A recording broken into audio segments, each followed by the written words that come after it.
বন্ধুরা, যদি তুমি মানুষের স্বভাব সম্পর্কে সচেতন হও তাহলে তুমি নিজেকে ধ্বংসের হাত থেকে বাঁচাতে পারবে। যদি তুমি স্বভাবগতভাবে নির্বোধ হও তাহলে সবাই তোমার সুবিধা নিতে পারে। তুমি যতই ভালো মানুষ হও না কেন, এই পৃথিবীতে কিছু মানুষ আছে যারা তোমার অসহায়ত্ব এবং তোমার ভালোর সুযোগ নিতে পারে। তুমি নিশ্চয়ই লক্ষ্য করেছো যে একজন মানুষ যতই ভালো হও না কেন, কিছু মানুষ তাকে শান্তিতে থাকতে দেয় না। বাইরে থেকে সবাই নিজেকে ভালো মানুষ বলে দাবি করে, কিন্তু পরে তাদের সত্য প্রকাশ পায়। ততক্ষণে অনেক দেরি হয়ে গেছে। আজকের গল্পে তুমি খারাপ মানুষের পাপ সম্পর্কে জানতে পারবে। যদি তুমি এটা বুঝতে পারো তাহলে তুমি সেই খারাপ মানুষদের অনেকাংশে এড়াতে পারবে।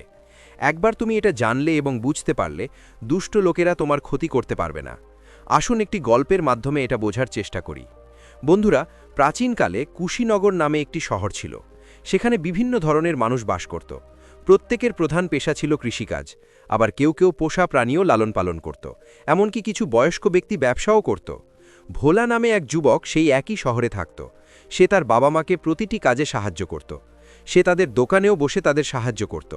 ভোলা যখনই দোকানে বসত তখনই কেউ না কেউ অনিবার্যভাবে এসে তার দয়ার সুযোগ নিত। ভোলা যখন আশ্রমে যেত, এমনকি তার বন্ধুরাও তাকে গালি দিত অথবা তার দয়ার সুযোগ নিত। তারা তাকে নিয়ে মজাও করত। এতে ভোলা খুব কষ্ট পেতে শুরু করে। একদিন আশ্রমের কিছু শিষ্য ভোলাকে বনে নিয়ে যায় এবং আম কুড়োতে গাছে উঠতে বলে। ভোলা যখন গাছে ওঠে তখন অন্যান্য শিষ্যরা তাকে ধমক দিতে শুরু করে। তাড়াহুড়োয় ভোলা গাছ থেকে নেমে পড়ে এবং পড়ে যায় এবং নিজেকে গুরুতর আহত করে। এতে ভোলা গভীরভাবে কষ্ট পায়। ভোলা কখনো কারো খারাপ চিন্তা করেনি, কিন্তু যখন কেউ তার সাথে খারাপ ব্যবহার করে বা তার ভালো আচরণের সুযোগ নেয় তখন সে অত্যন্ত বিরক্ত হয়ে পড়ে। এতে হতাশ হয়ে ভোলার বাবা একদিন তাকে তীব্রভাবে তিরস্কার করেন। তিনি বলেন, তুমি কখনোই জানো না যে কেউ তোমার সুবিধা নিচ্ছে কিনা। বিচার করার আগে তাদের বিশ্বাস করো, তাদের শক্তি এবং দুর্বলতা চিনতে শেখো। ভোলা গভীরভাবে হতাশ হয়ে পড়ে। সে ভাবল, আমি সবার সাথে ভালো ব্যবহার করি, কিন্তু আমার সাথে খারাপ জিনিস কেন ঘটছে? আমি সবসময় সবার ভালো দিকগুলোই ভাবি, কিন্তু এত খারাপ মানুষের সাথে এত ঘন ঘন কেন আমাকে মোকাবিলা করতে হয়? যদি আমি একজন মানুষের ত্রুটি সম্পর্কে জানতাম তাহলে আমি আগে থেকেই সতর্ক থাকতাম, যাতে বারবার প্রতারিত না হতে পারতাম।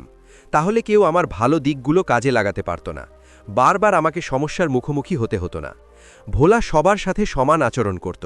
সে কারো সাথে বৈষম্য করত না, কিন্তু এই অভ্যাসগুলো তাকে প্রায়ই সমস্যায় ফেলে দিত। ধীরে ধীরে ভোলার স্বপ্নে নেতিবাচক চিন্তা আসতে শুরু করে। সে স্বপ্নে এই জিনিসগুলো দেখতে পেত। ভোলা ভাবতে শুরু করে, যদি আমি মানুষের ত্রুটি সম্পর্কে জানতাম তাহলে আমি এই ধরনের লোকদের থেকে দূরে থাকতাম এবং অনেকাংশে ঝামেলা এড়িয়ে যেতাম। ভোলা এইসব ভাবছিল। তারপর তার মনে হলো, কেন আমার গুরুজিকে এই সব বলবো না? তিনি আমার সব সমস্যার সমাধান করে দেবেন, কারণ তিনি খুব জ্ঞানী। ভোলা কোনোভাবে রাত কাটিয়ে পরের দিন সকালে সে আশ্রমে পৌঁছে তার গুরুকে সব কিছু খুলে বলল। ভোলা বলল, গুরুবর, আমি মানুষের আচরণ বুঝতে পারি না। কে আমার ভালো করবে আর কে আমার খারাপ করবে তা আমি জানি না। মানুষ প্রায়শই আমার খারাপ করে। আমি সবার ভালো করি, কিন্তু কেন আমার একা খারাপ হয়? গুরুবর, যদি আমি মানুষের ত্রুটি সম্পর্কে জানতে পারতাম তাহলে আমি এমন মানুষদের থেকে নিজেকে দূরে রাখতে পারতাম যা আমাদের অনেক ক্ষতি করতে পারে। তুমি ঝামেলা এড়াতে পারো। ও গুরুদেব, দয়া করে আমাকে পথ দেখাও। আমি এতে খুব কষ্ট পাই। এমনকি আমার বন্ধুরাও আমার ক্ষতি করে। তারা প্রায়শই আমাকে গভীর সমস্যায় ফেলে। এমনকি আমার বাবা মাও আমাকে তিরস্কার করেন। ও গুরুদেব, দয়া করে কিছু সমাধানের পরামর্শ দিন যাতে আমি এই ঝামেলা থেকে বেরিয়ে আসতে পারি। গুরু তার শিষ্য ভোলার কথা মনোযোগ সহকারে শোনেন এবং বলেন, ভোলা, আজ আমি তোমাকে একজন মানুষের ৮টি দোষ সম্পর্কে বলবো। যদি তুমি কোনো মানুষের মধ্যে এই ৮টি দোষ খুঁজে পাও তাহলে সেই ব্যক্তির থেকে নিজেকে দূরে রাখো। তাহলে তুমি ধ্বংস এড়াতে পারবে। বুঝতে পারো যে একজন মানুষ যে কোনো সময় আমাদের সাথে বিশ্বাসঘাতকতা করতে পারে এবং আমাদের জীবন ধ্বংস করতে পারে। তাদের সাথে মোকাবিলা করা অন্যায় হবে। গুরু তার শিষ্য ভোলাকে বলেন, ভোলা, প্রথমত যদি তুমি কারো মধ্যে এই দোষ দেখতে পাও তাহলে সেই ব্যক্তির থেকে নিজেকে দূরে রাখো যে অন্যদের প্রতারণা করে। কিন্তু আমি তোমার প্রতি অনুগত থাকার প্রতিশ্রুতি দিচ্ছি। তুমি অবশ্যই প্রায়শই এমন লোকদের দেখেছ যারা অন্যদের প্রতারণা করে, কিন্তু যখন তারা তোমার কাছে আসে তারা আনুগত্যের প্রতিশ্রুতি দেয়। তারা অন্যদের সাথে বিশ্বাসঘাতকতা করেছে কারণ তাদের চাহিদা সেই ব্যক্তি পূরণ করেছে, এবং তারপর তারা চলে যায় কারণ তারা এতে কোনো লাভ দেখতে পায় না। এই ধরনের মানুষ খুব সহজেই তোমার আবেগ নিয়ে খেলে, তোমার অনুভূতির তোয়াক্কা করে না, কারণ তারা তোমার সাথে যোগাযোগ করে না। তাই যদি তুমি জানতে পারো যে এই ব্যক্তি অনেক মানুষের সাথে বিশ্বাসঘাতকতা করেছে, তাহলে কখনোই তাদের সাথে আবেগগতভাবে সংযুক্ত হয়েও না। এই ধরনের মানুষদের থেকে নিজেকে দূরে রাখাই ভালো। প্রথমে তুমি কোন ধরনের মানুষের সাথে সম্পর্কে আবদ্ধ হতে যাচ্ছ তা বোঝার চেষ্টা করো। যদি তুমি জানতে পারো যে তারা অনেক মানুষের সাথে বিশ্বাসঘাতকতা করেছে, তাহলে তোমার এই ধরনের মানুষদের থেকে নিজেকে দূরে রাখা উচিত। তাদের সাথে কখনো সম্পর্ক তৈরি করো না, কারণ যদি এই ধরনের মানুষ তোমার সাথে যোগাযোগ করে, তাহলে তারা তোমার ভালো গুণাবলীর ওপর ভিত্তি করে তা করবে, কারণ তারা জানে যে তারা সহজেই তোমার মতো সরল মানুষকে বোকা বানাতে পারে। কারণ তুমি অন্য ব্যক্তির সম্পর্কে ইতিবাচক চিন্তা করছো, কিন্তু তুমি জানো না যে অন্য ব্যক্তি যখন তোমার সাথে যোগাযোগ করে তখন সে কি ভাবছে। অতএব কারো সাথে সম্পর্ক তৈরি করার আগে তাদের সম্পর্কে জানার চেষ্টা করো। তাদের এভাবে বিশ্বাস করো না। যদি তারা অনেক মানুষের সাথে বিশ্বাসঘাতকতা করে থাকে, তাহলে তারাও তোমার সাথে বিশ্বাসঘাতকতা করতে পারে। অতএব এই ধরনের মানুষদের থেকে দূরে থাকো। গুরু তার শিষ্য ভোলার দ্বিতীয় ত্রুটিটি ব্যাখ্যা করে এবং বলেন, ভোলা, যদি তুমি কারো মধ্যে এই দ্বিতীয় ত্রুটিটি লক্ষ্য করো, তাহলে তোমার উচিত তাদের থেকে অবিলম্বে নিজেকে সরিয়ে নেওয়া। গুরু বলেন, যারা অন্যদের সম্পর্কে মিথ্যা গুজব ছড়ায় এবং তাদের পিছনে তাদের সম্পর্কে খারাপ কথা বলে, তারা এই রকম। ভোলা, তুমি নিশ্চয়ই লক্ষ্য করেছ যে যখন কিছু লোক তোমার সাথে কথা বলে, তখন তারা তোমার সামনে অন্যদের সম্পর্কে খারাপ কথা বলে। তারা কখনো তাদের সম্পর্কে ভালো কথা বলে না, তারা কেবল তাদের সম্পর্কে খারাপ কথা বলে। তারা তোমার সামনে অন্যদের সম্পর্কে খারাপ কথা বলে যাতে তুমি তাদের কথায় খুশি হতে পারো। এটি তাদের কৌশল। তারা তোমার বিশ্বাস অর্জন করতে চায় যাতে তুমি তাদের ওপর বিশ্বাস করতে পারো এবং পরে তোমার সুবিধা নিতে পারো। এমন পরিস্থিতিতে যখন কেউ তোমার সামনে অন্য কারো সম্পর্কে খারাপ কথা বলছে, তখন তাদের সম্পর্কে খারাপ কথা বলো না, শুধু চুপ থাকো এবং শুনো।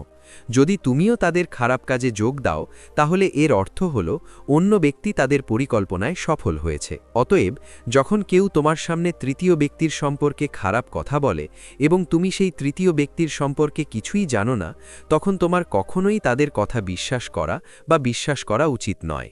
আর যদি তুমি কাউকে তোমার সামনে তৃতীয় ব্যক্তির সম্পর্কে খারাপ কথা বলতে দেখো, তাহলে কখনোই এই ধরনের ব্যক্তির সাথে সম্পর্ক রাখা উচিত নয় এবং তাদের থেকে দূরত্ব বজায় রাখা উচিত, কারণ এরাই সেই সব লোক যারা তোমাকে তাদের কৌশলে ফাঁদে ফেলার চেষ্টা করে। গুরু আরও বলেন যে যদি তুমি কোনো ব্যক্তির মধ্যে তৃতীয় দোষ দেখতে পাও, তাহলে তোমার উচিত সেই ব্যক্তি থেকে নিজেকে দূরে রাখা যারা অসামাজিক কার্যকলাপে জড়িত, যারা সমাজে অশান্তি ও অশান্তি ছড়ায়, যারা সমাজের মূল্যবোধের বিরুদ্ধে কাজ করে।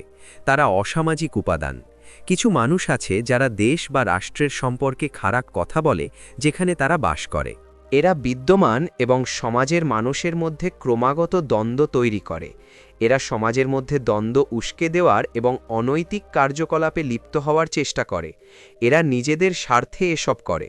অতএব যখন তুমি এই ধরনের লোকদের সম্পর্কে সচেতন হবে, তখন কখনোই তাদের সাথে মেলামেশা করবে না, কারণ তারা তোমার ধ্বংসের কারণ হতে পারে। এই ধরনের লোকদের থেকে সর্বদা দূরত্ব বজায় রাখো, কারণ যখন তারা রাষ্ট্রীয় বাহিনীর হাতে ধরা পড়বে, তখন তারা তোমার নামও বলতে পারে এবং তুমি নির্দোষ তাদের ফাঁদে পড়বে। বন্ধুরা, আমাদের দেশে অনেক নিরপরাধ মানুষ আছে যারা এখনও কাঠগড়ায়।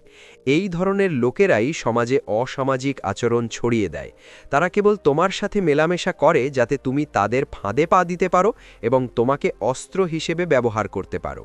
অতএব যখন তুমি এই ধরনের অসামাজিক উপাদান সম্পর্কে সচেতন হও, তখন তোমার তাদের থেকে দূরে থাকা উচিত।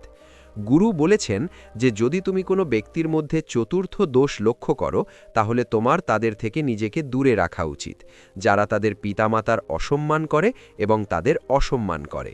বলা হয়ে থাকে যে যদি কেউ তাদের বাবা মাকে সম্মান না করে, তাদের সেবা না করে এবং তাদের কথা না শোনে, তাহলে তারা তোমার কথা কিভাবে শুনবে? অনেক মানুষ আছে যারা তাদের বাবা মায়ের কথা একেবারেই শোনে না, এমনকি তাদের সাথে খারাপ ব্যবহারও করে। একবার ভাবুন, যদি কেউ তাদের বাবা মায়ের না হয়, যারা তাদের জন্ম দিয়েছে, যারা তাদের লালন পালন করেছে এবং যারা তাদের নয়, তাহলে তোমার কি হবে? অতএব তোমার উচিত সব সময় এই ধরনের লোকদের থেকে দূরে থাকা, নইলে পরে তুমি অনুতপ্ত হবে। পঞ্চম পাপের বর্ণনা দিতে গিয়ে গুরু বলেছেন যে যারা জীবন সম্পর্কে ক্রমাগত হতাশাবাদী কথা বলে, সম্পূর্ণ নেতিবাচক এবং প্রতিটি কাজের আগে ভয় জাগিয়ে তোলে, তাদের চিরতরে ছেড়ে দেওয়া উচিত। এই ধরনের ব্যক্তিদের সাথে থাকা আপনাকে জীবনে এগিয়ে যেতে বাধা দেবে, কারণ তারা আপনাকে ক্রমাগত নিরুৎসাহিত করবে এবং আপনার উৎসাহকে ম্লান করে দেবে।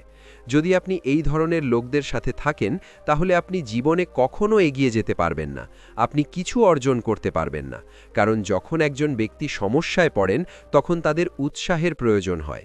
যখন আপনার উৎসাহের প্রয়োজন হবে, তখন এই ধরনের লোকেরা আপনাকে ক্রমাগত নিরুৎসাহিত করবে, আপনার মনোবল কমিয়ে দেবে।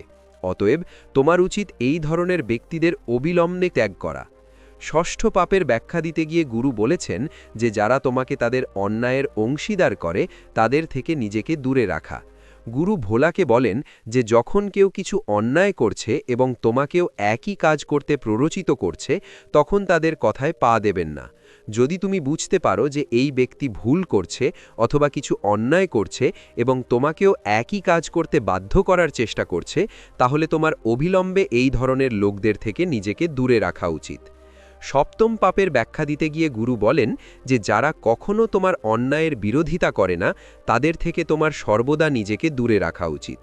গুরু ভোলাকে বলেন যে এটা একটু অদ্ভুত শোনাতে পারে, কিন্তু এটা খুবই সত্য। যদি তোমার বন্ধু অথবা তুমি যার সাথে থাকো সে তোমাকে বাধা দিচ্ছে না বা তোমাকে এটা করতে নিষেধ করছে না, যদি তুমি কিছু ভুল করছো, এতে তোমার ক্ষতি হবে। তাই তোমার অবিলম্বে এই ধরনের লোকদের ছেড়ে যাওয়া উচিত। যদি কেউ তোমার ভুল সংশোধন করার উপায় না বলে, তাহলে তুমি জীবনে খুব বেশি দূর এগিয়ে যেতে পারবে না। কখনো কখনো আমরা আমাদের নিজের ভুলও চিনতে পারি না। যখন অন্য কেউ আমাদের ভুল দেখে, তখন তারা বুঝতে পারে আমরা কি করছি। যদি সেই ব্যক্তি আমাদের আগে থেকে বলে দেয়, তাহলে সেই ভুলের কারণে ভবিষ্যতে যে সমস্যাগুলি দেখা দিতে পারে তা এড়ানো যেতে পারে। ভোলা, তাই তোমার উচিত এমন লোকদের ছেড়ে যাওয়া। এমন বন্ধু বানাও না যারা তোমার ভুল করার সময় কখনো তোমার বিরোধিতা করে না অথবা তোমার ভুলগুলো একেবারেই তুলে ধরে না। অষ্টম এবং শেষ ত্রুটি ব্যাখ্যা করার সময় গুরু বলেছেন যে ভোলা এমন একজন যার কাছে অর্থই অগ্রাধিকার, মানবতা এবং সম্পর্কের কোনো অর্থ নেই। এই ধরনের লোকদের অবিলম্বে ছেড়ে দাও। এই ধরনের লোকদের সাথে কোনো ধরনের সম্পর্ক রাখার যোগ্য নয়, কারণ যে কেউ তোমার টাকা নিয়ে তোমার সাথে বন্ধুত্ব করতে বা সম্পর্ক বজায় রাখার চেষ্টা করবে, সে তোমার অনুভূতিতে আঘাত করবে। সে তোমাকে বুঝতে পারবে না এবং তোমার খারাপ সময়ে তোমাকে সমর্থন করতে পারবে না। দেবে, কারণ সে কেবল তোমার টাকার জন্য তোমার সাথে বন্ধুত্ব করছে। যদি সে তোমার সাথে বন্ধুত্ব করে, তাহলে এই ধরনের লোকদের সাথে সাথেই ত্যাগ করো, সে যতই ঘনিষ্ঠ হোক না কেন, কারণ এই ধরনের লোকেরা তোমার খুব কাছের হওয়ার চেষ্টা করে। গুরু আরও বলেন যে তুমি যদি একজন সাধু হও, তাহলে তোমার কথা দিয়ে এই ধরনের লোকদের পরিবর্তন করার চেষ্টা করা উচিত। কিন্তু তুমি যদি একজন সামাজিক জীব হও, তাহলে তাদের থেকে নিজেকে দূরে রাখা উচিত। গুরু ভোলাকে বলেন, ভোলা, যদি তুমি আমার এই 8টি জিনিস বুঝতে পারো, তাহলে জীবনে কখনোই তোমার কোনো সমস্যা হবে না, তুমি কখনোই ধ্বংস হবে না, আর কেউ তোমার সুবিধা নিতে পারবে না। এই বলে গুরু উঠে গাছপালায় জল দিতে শুরু করেন। ভোলা গুরুকে প্রণাম করে ঘরে ফিরে যায়। বন্ধুরা, আমি জানি তোমরা সবাই এই ভিডিও থেকে অনেক কিছু শিখেছ এবং পয়েন্টগুলো পছন্দ করেছ। যদি ভালো লেগে থাকে, তাহলে দয়া করে তোমার বন্ধুদের সাথে শেয়ার করো। আর যদি তুমি প্রথমবারের মতো আমাদের কথা শুনছ, তাহলে আমাদের সাথে সংযোগ স্থাপনের জন্য এই চ্যানেলটি সাবস্ক্রাইব করতে ভুলো না। পরবর্তী ভিডিওতে কিছু নতুন ধারণা নিয়ে দেখা হবে। ততক্ষণ পর্যন্ত এই ভিডিওটির সাথে থাকার জন্য আপনাদের সকলকে অনেক ধন্যবাদ।